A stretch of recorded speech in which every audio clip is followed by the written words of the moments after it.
What's up, guys? We're back. Another weekly, maybe bi-weekly, something like that, upload. I filmed a little bit last week when we were working on this thing. We redid the diff mount, and we got the rear shocks mounted. That's going to be redone. I don't like the way it turned out, but we remade this mount. Took some 1/4-inch plate. Yeah, don't mind that extra hole. That'll get filled with a weld. But we ended up trimming this plate, this steering plate, so the diff could sit down a little bit more. A little bit cleaner mount, as you can tell. Just 2 pieces, drilled some holes. Got it hung where we like it. Did end up shaving the head down on a factory bolt, so it'll clear the AR. And then, like I said, in the back, we made some tabs for the rear shock, measured. Yeah, they're not, the shock is angled too much. So there's some measuring we got to do to figure that out.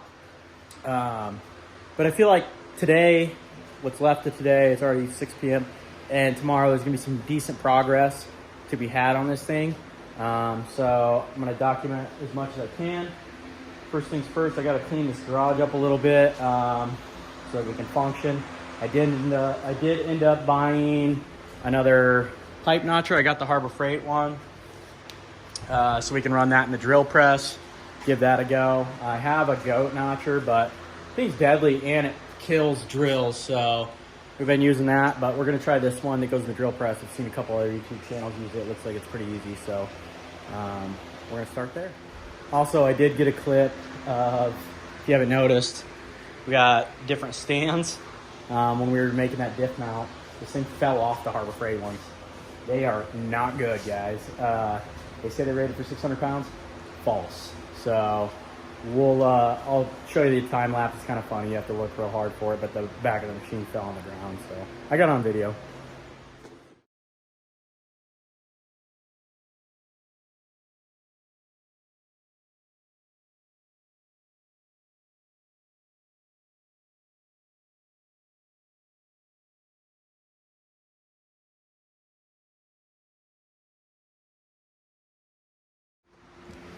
All right, I got it to where I can work in here.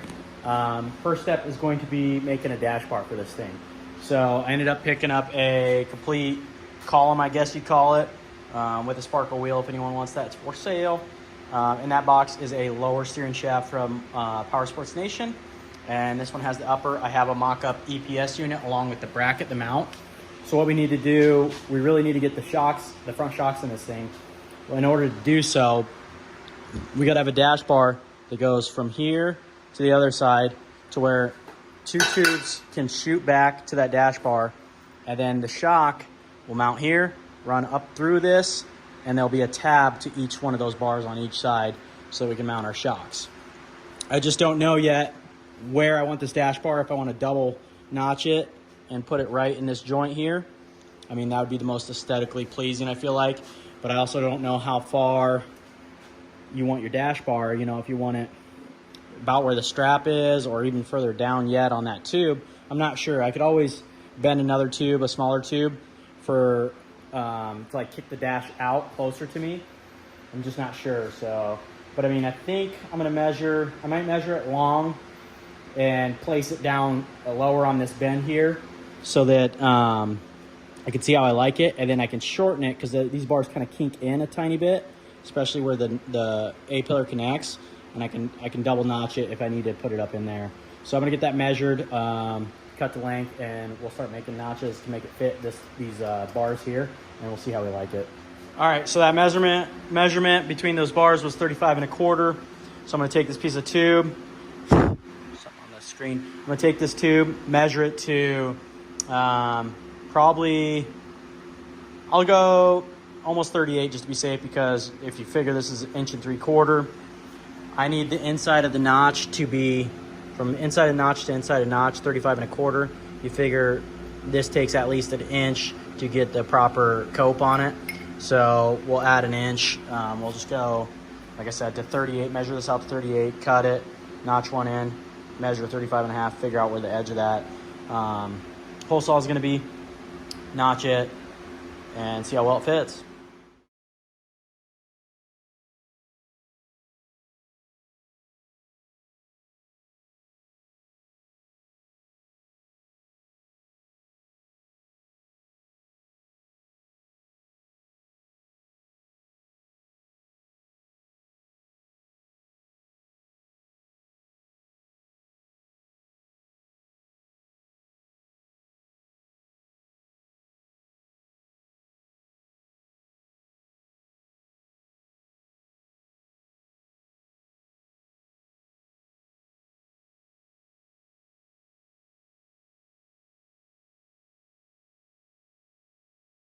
All right, so the last clip you just seen, was a time lapse, I think, of us putting the roof bar and the dash bar in, which we did quite a bit off camera. That was actually last night, and then today we've just been raging, haven't really filmed much, but we've gotten quite a bit done.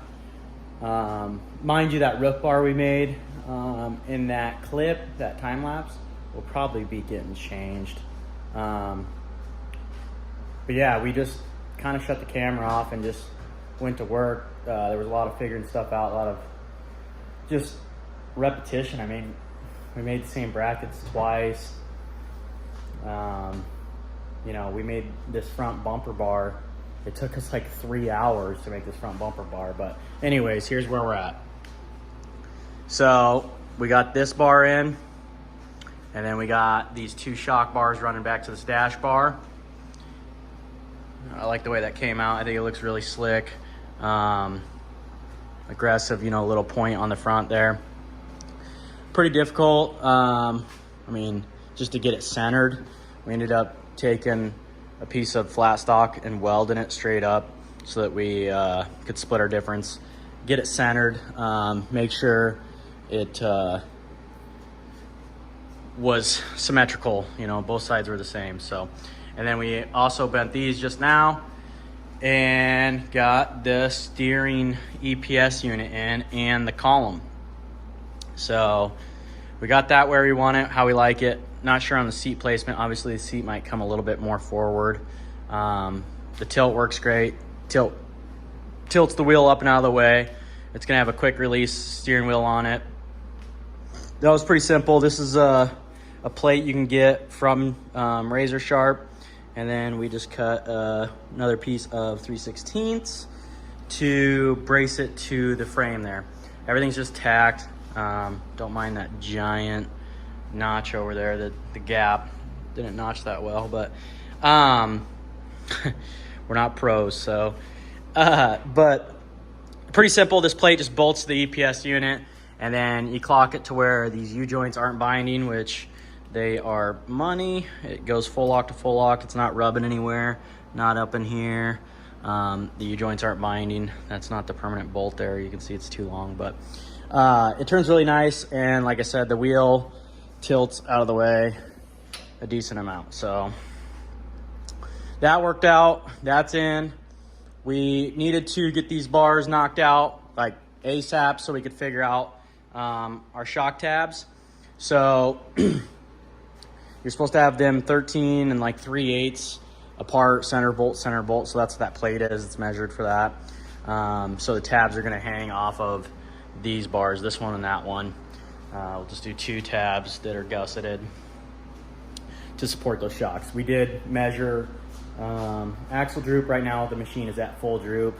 The axle angles are sitting at 27 degrees, which is what a stock Turbo S is. So we got that going for it. We just need to make tabs now at this point. Still need to redo the rear. Ran out of time. I mean, a lot of this stuff takes forever. I mean, you guys doing it at home probably are quicker or, you know, better at it. Maybe got better equipment or whatever, but we're just doing it for fun, building it in my garage and showing you guys the process, the struggle. So, I mean, there's days where, you know, you work on one thing all day and that's all you get done, but I feel like there's a good amount of progress here. I did end up getting, I don't know if I said it already, but I did end up getting a Pro XP drive shaft. So what I'll end up doing is cutting that yoke off the rear, the little slip joint, and sending it out. Obviously, I'll take my measurements from that joint to the carrier bearing. I'm gonna leave the stock, the front section stock length, so if I ever do break this aftermarket one, I can just throw this guy in. Easy fix, you know, on the road or out in one of these trails or something. That way they're both not custom lengths. So I just need to cut that, get my measurements, place the carrier bearing, and then the drive shaft portion's done. Steering's done. I just need to put my billet tie rods on the rack, hook them up. Yeah, I mean, shock mounts. Once we get the front shock mounts made, I mean, really, the rear could go on the ground the way it is, but we want to move them back. And also, we have a little issue. I think we need to space out these radius rods because they're really close, I think, once we tighten them. So we'll just take a washer and put it between this little spacer, and hopefully that radius rod doesn't hit the plate that's in there. But yeah, slowly plugging away. Next time I see you guys next week, we're gonna be making shock tabs. And like I said, hopefully this thing will be sitting on the ground, which would be super cool. Then we can just start really hustling on this thing, getting it together. There's gonna be a point where there's a lot of small stuff with the engine and the ECU and the controls and the dynamics computer and voltage regulators and source and all that stuff where we're gonna get hung up for a little while. That's how it goes though, man. So, yeah, we'll figure it out. We always do, so I'm not too worried about it. Got nothing but time. Hoping to have this thing done in the fall. It's almost August, so we got some time yet. But thanks for watching. Yeah, man, I'm excited. It's starting to look like a car, so